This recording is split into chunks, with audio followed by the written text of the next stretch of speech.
কত কষ্ট ক্লাস করি করলে কি কিন্তু আল্লাহ আমাকে রোগ ব্যারাম দেয় না, অনেক শান্তিতে আছি। এইভাবে বাতাসটা ভালোই লাগতেছে, কিন্তু আবহাওয়াটা অনেক গরম। আমাকে জন্য চরজনে যাতে আর কি, আপনার ডাক্তার অনেক দূরে তো পাওয়া যায় না, অসুবিধা কারণ নাই।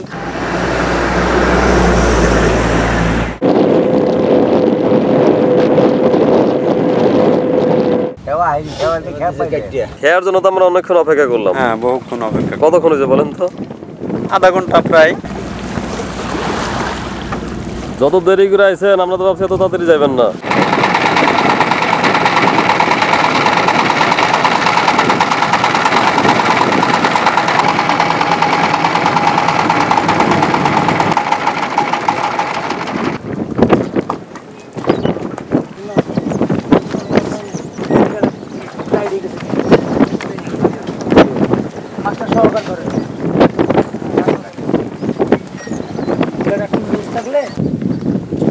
কি বিক্রি করেন?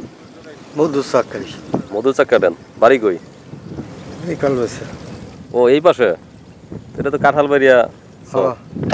তুমি কি সাঁতার শিখছো? হ্যাঁ, শিখছি তো বোতল কেন? বোতল তো লাগে না সাঁতার শিখলে। হ্যাঁ, মাঝে মাঝে মাঝে মাঝে বোতল লাগে। হ্যাঁ।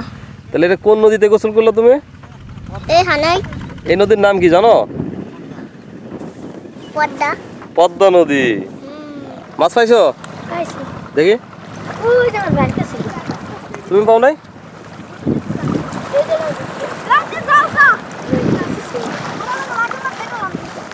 দেখি কি মাছ। কাছে আসো। চেগুয়া মাছ, কাছে আসো একটু, কাছে আসো। এই মাছ পাইছো? মাছ পাইছো তুমি? মাছ পাও নাই? দেখি। ওরে বাবা রে বাবা, সুন্দর মাছ তো। কি দিয়ে ধরছো? জাল দিয়া? টান্দা টান্দা টান্দা। কি নাম আপনার? দবির আলাদার। এই চরের নাম কি? এই চরের নাম পোড়াকান্দি। পোড়াকান্দি ইউনিয়ন, চরদানাদাত থানা শিবচর, শিবচর, মাদারীপুর। মাদারীপুর। তো আমি তো আসলাম সেই নাডুবা থেকে, পদ্মা ব্রিজের ওখান থেকে।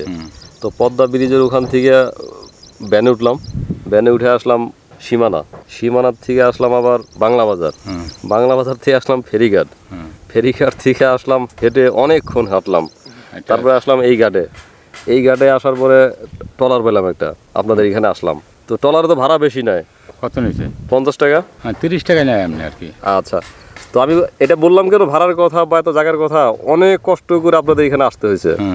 যদি আপনাদের এখান থেকে পদ্মা সেতু দেখা যায়, ওই যে দেখেন পদ্মা সেতু দেখা যায় না, ওদিকে দেখান, ওই যে আপনার ওদিকে পদ্মা সেতু। হ্যাঁ, দেখা যায়। কিন্তু ওই পদ্মা সেতুর গোড়ার থেকে এই পর্যন্ত আসতে আমার সময় লাগছে 1.5 থেকে 2 ঘন্টা। খেয়ে পারেছি 2টা। তো এখন বলেন কি অবস্থা আছেন এই চরে?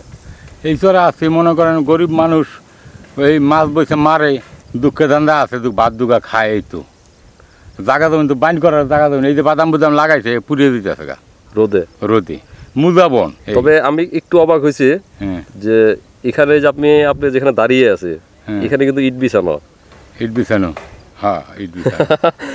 মাদারীপুর সহ আমি তো বাংলাদেশের অনেক জেলায় যাই, তো কেন জানি মনে হয় আপনাদের এই মাদারীপুরটা রাস্তাঘাট অনেক উন্নত। যদি আপনারা একেবারে নদী ভাঙা এলাকা, তো সেখানেও আমি কিছু ইট দেখলাম, তার মানে মাদারীপুরের রাস্তাঘাট সবচেয়ে ভালো। হ্যাঁ, ওই সাবেক এলাকানা ওইটা না, ওই এলাকা তো ভালোই। তো এখানে এসে কিন্তু আমি ভাবিই নেই যে চরের ভিতরে আমি ইট পাবো। ইট পাবো আমাকে এমপিটার কারণে আমরা পাইতে আছি। আমি আপনার এমপির কথাই বলছি। এমপিটা আপনাদের এমপি তো লিটন চৌধুরী। হ্যাঁ, লিটন চৌধুরী কইতেছে আমার সরকার তিনি টিকিয়ে রাখতে হবে, যে প্রকার হোক, এই জন্য এই ব্যবস্থা করছেন। আর বিদ্যুৎ তো নাই এলাকায়? না, বিদ্যুৎ নাই। আর এখানে বেশিরভাগ মানুষ কি শুধু মাছ ধরে আর কৃষিকাজ? কৃষিকাজে মাছ ধরে, গরু কি পালাই তো। আচ্ছা, আর এমনি কি সাপের আতঙ্ক আছে এখানে? সাপের? হ্যাঁ, আছে। কি সাপ? মানে বড় গোলবাহার সাপ আছে, দাঁড়ায় সাপ আছে। গোলবাহার হচ্ছে ওই যে মনে হয় যে বড়ডি রাসেল ভাইপার, যেটা। হ্যাঁ, রাসেল ভাইপার তো চিনেন? ওই যে বড় বড় মোটা ওটা চক্করা ওডি, কামড় দিলে মানুষ শেষ শেষ। আবার ওই যে দাঁড়ায় সাপ আছে, গুকুর সাপ আছে, বিভিন্ন সাপই আছে। ভাই কি নাম আপনার? মোহাম্মদ জুয়েল মোল্লা। তো আমি আর আপনাদের একসাথে এই খেয়া পার হলাম বা নৌকা পার হলাম। পদ্মা নদীটা এখানে এসে ভাগ হয়ে গেছে, একটা গেছে ওই পাশ দিয়ে, একটা গেছে এই পাশ দিয়ে। তো আমরা আসলাম এই পাশ দিয়ে। এখানে যাচ্ছেন কোথায়? এখানে আসছি, আমার দাদা শ্বশুরের কিছু জায়গা আছে, এখানে আগে পদ্মায় লয়ে গেছিল, এখন এই চর জাগছে তখন আমার চাচা শ্বশুর বলছে তোমাদের এখানে জায়গা আছে, তোমরা আসো, এসে দেখো। তো আপনিও মনে হয় আজকে প্রথম আসছেন নাকি? আমিও প্রথম আসলাম। আমিও তো প্রথম আসলাম, এসে একটু অবাক। এই যে ঘাট পার হওয়ার পরে এই যে আমরা এখন যাচ্ছি ইট বিছানো রাস্তায়, তো এটা আমার কাছে একটু অবাক করা মনে হয়েছে। আপনার কাছে কি মনে হলো বলেন? আমার তো অবাক মনে হইতেছে, কারণ আমি তো অনেক চরে যাই, কোনো চরেই আমি এই রাস্তা দেখি নেই। না না আমার তো অবাক মনে হইতেছে, কেন যা চর হবে জাগছে দেখে এই জাগার মিরি রুট হয়ে গেছে। আসল কথা কি, যদি যারা জনপ্রতিনিধি আছেন ওনারা যদি সদ ইচ্ছা করেন, হ্যাঁ ভালো ইচ্ছা করেন, ভালো কাজ করেন, তাহলেই সম্ভব। আপনি তো বিক্রমপুরের মানুষ, এই জন্য আপনাকে সরাসরি ভাবিই বলতেছি, কারণ বিক্রমপুরের মানুষ জানে আমি বিক্রমপুরে বড় হয়েছি, বা আমার অনেক দর্শক জানে। তো আপনার সাথে অনেক দূর আমরা হেঁটে আসলাম, সেই নৌকা থেকে নামা শুরু করে এই পর্যন্ত। তো এই রোদ্রে কেমন লাগতেছে বলেন?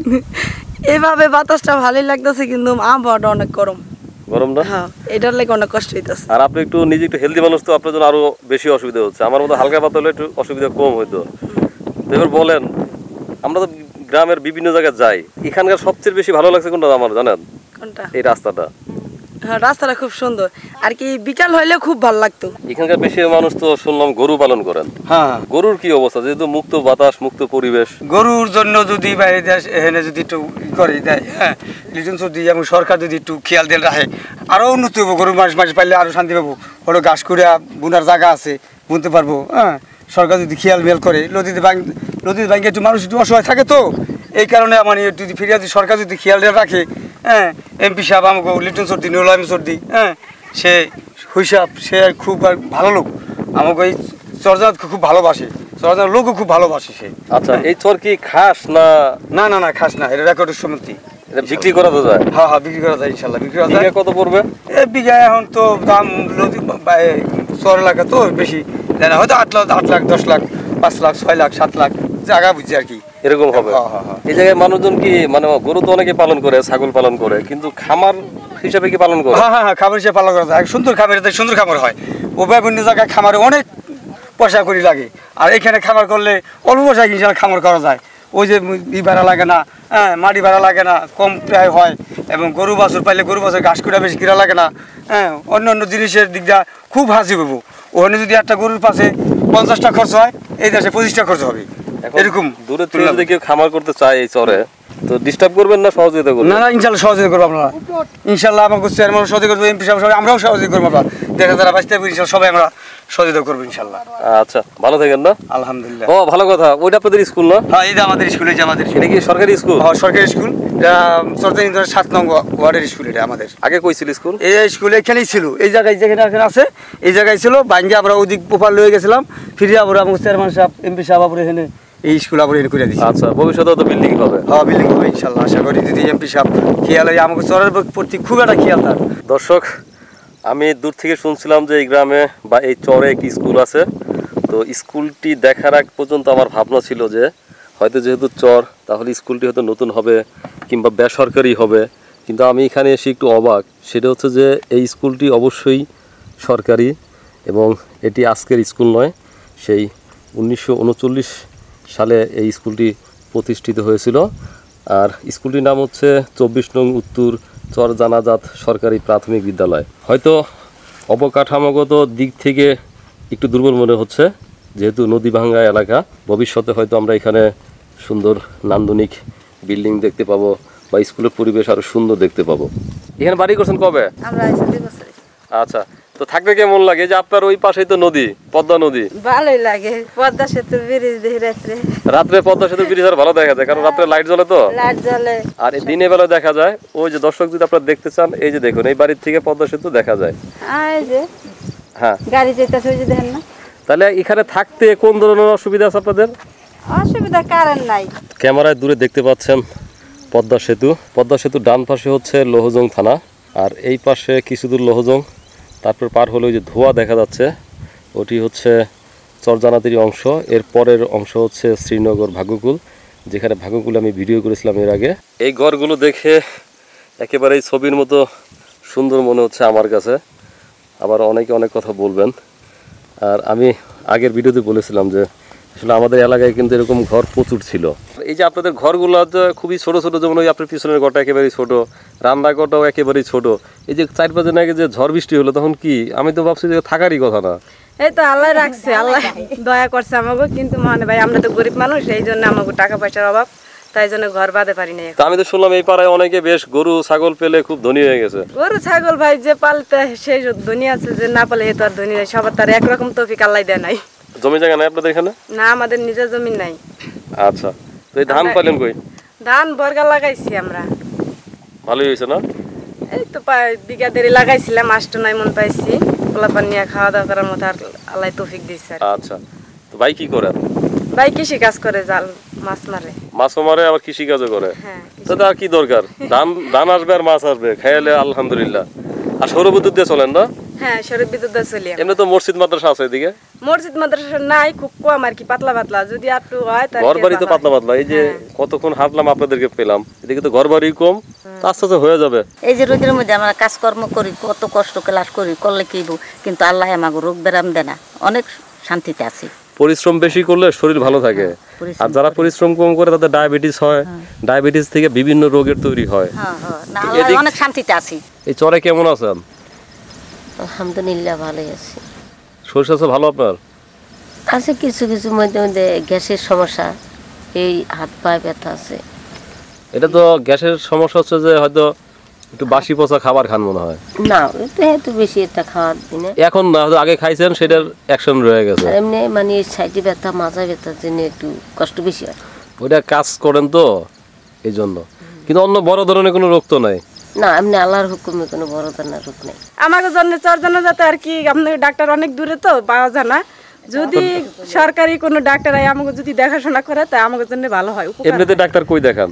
এমনি অনেক দূরে হয়, 5 চর, শিবচর, ওই ধারে ভাগ্যকুল, মাওয়া, এদিকে দেখান? হ্যাঁ, এখানে কোনো ই নাই? এদিকে কোনো ডাক্তার নাই। ছোট ওই যে স্বাস্থ্য কমপ্লেক্স থাকে না ইউনিয়নে, সেও নাই এখানে। এই পারে নাই না? নাই, পারে নাই। যদি একটা সরকারি ডাক্তার আয়া যদি যাওয়া করে আমাকে দেখে তাহলে আমি অনেক যাওয়া আসা বিষয় না, ঊর্ধ্বতন কর্তৃপক্ষ দেখলে হয়তো এখানে একটা স্বাস্থ্য কমপ্লেক্সের ব্যবস্থা করবে, যাতে চরের মানুষ স্বাস্থ্য সেবা পেয়ে থাকে। হ্যাঁ, তাহলে আমার জন্য আর কি উপকার হয়, ভালো হয় গরুর জন্য। তো এটা কি মাইকে সহযোগিতা করতেছো? মার এমনি আবার সমস্যা আছে। আবার এই যে আমাদের বাসায় 3টা গরু আছে, 3টা না 4টাকে খাওয়াতে হয় ডেলি। হয়তো ধরেন মানুষের শরীর সবসময় একরকম থাকে না, হয়তো বমি আসে, কি মাথা ব্যথা করে, হাত পাও ভেঙে চুরে আনে, জ্বরাই পরে, অসম্বিতির ভিতরে ঠান্ডা বুকে চাপা লাগে এগুলো নিজের ডাক্তার পাওয়া যায় না। এটি হলো বেশি সমস্যা আমাকে এই যে চলে। এই চলে, বাকি তো কোনো আমি দেখলাম কোনো ঝামেলা নাই। আর মনে হয় যে কারেন্টের ঝামেলা আছে। হ্যাঁ, কারেন্টে নেই, গরমের বেশি তাপ। কারেন্ট না থাকলে তো এখন বিকল্প ব্যবস্থা আছে, সোলার আছে, চলতেছেন, কিন্তু ডাক্তারটাই বেশি দরকার। ডাক্তারটা বেশি দরকার।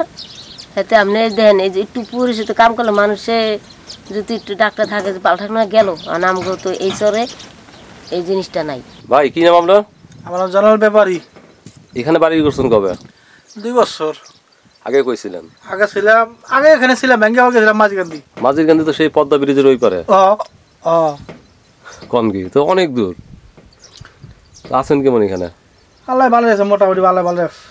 করেন কি? এই কৃষি কাজ করি ভাই। আপনার কাছে কোনো সমস্যা মনে হয় চরে? না, আমাদের কাছে কোনো সমস্যা। আর তাহলে আপনি মনে হয় সুস্থ, বুঝছেন? আমি অনেকের সাথে কথা বললাম, সবারই একটা যে যদি চরে একটা স্বাস্থ্য সেবার কোনো ব্যবস্থা থাকতো। হ্যাঁ, এটা তো দরকার। তো আপনাদের চরে আমি এখন ঘুরলাম, তো যেটা বুঝলাম যে মোটামুটি আপনারা এখানে সবাই ভালোই আছেন। চিকিৎসায় ঝামেলা আছে, এটাই সমস্যা। যেমন চিকিৎসা করাতে গেলে কোথায় যেতে হয়? এদিকে সাবেকে যাইতে হয়, শিবচর যাইতে হয়, নাহলে মুন্সিগঞ্জ যাইতে হইব, ঢাকা যেতে হয়। ঢাকা যাইতে হয়। যাওয়া আসাটা আর কি ঝামেলা। আচ্ছা, তো আমাদের তো মৌলিক চাহিদা অনেকগুলো আছে, তো এর মধ্যে আমাদের খাদ্য আর চিকিৎসা মেন সমস্যা।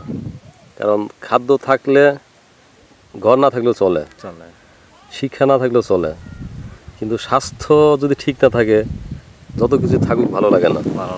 শুধু আপনাদের ঝামেলা হচ্ছে যে আসলে এখানে স্বাস্থ্যসেবার সুবিধা নেই, অনেক দূরে যাইতে হয়, এই তো অসুবিধা। সমস্যা। বলছিলেন যে এই যে বাড়িটা আপনার, তো এখানে তো চর এলাকা, চরের মতোই আছেন, আবার বলছিলেন যে আপনার বাড়ি আরেকটা আছে, সেটা কোথায়? সেটা ওই সাবেকেই, ওই পারে, ওই কাঁঠালবাড়ি ঘাটের সামনে। তাহলে এখানে আসছেন কেন? এখানে আমার জায়গা জমিন, ফসল করছি, গরু পালি, মাছ ধরি। কে কে আছেন এখানে? এই জায়গায় বর্তমানে আমি একাই, আর সব ওই ব্যক্তি। তো রান্না বান্না নিজেই করি। যাক, আমি তো অনেক চরে যাই, দেখা যাচ্ছে যে এক বাড়িতে গেছি, সেই বাড়িতে একজন মানুষ, আশেপাশে কোনো বাড়ি ঘরই নাই। কিন্তু আপনি তো এখানে তো আশেপাশে বাড়ি ঘর আছে, কথা বলতে পারেন, ছোট একটা দোকান দেখলাম, তো সেটা তো অন্য জায়গায় এই ব্যবস্থাও নাই। কিন্তু আপনাদের এদিকে কিন্তু সবই ভালো, শুধু এই একটু ঝামেলা, বাকি সব কিন্তু সুন্দর।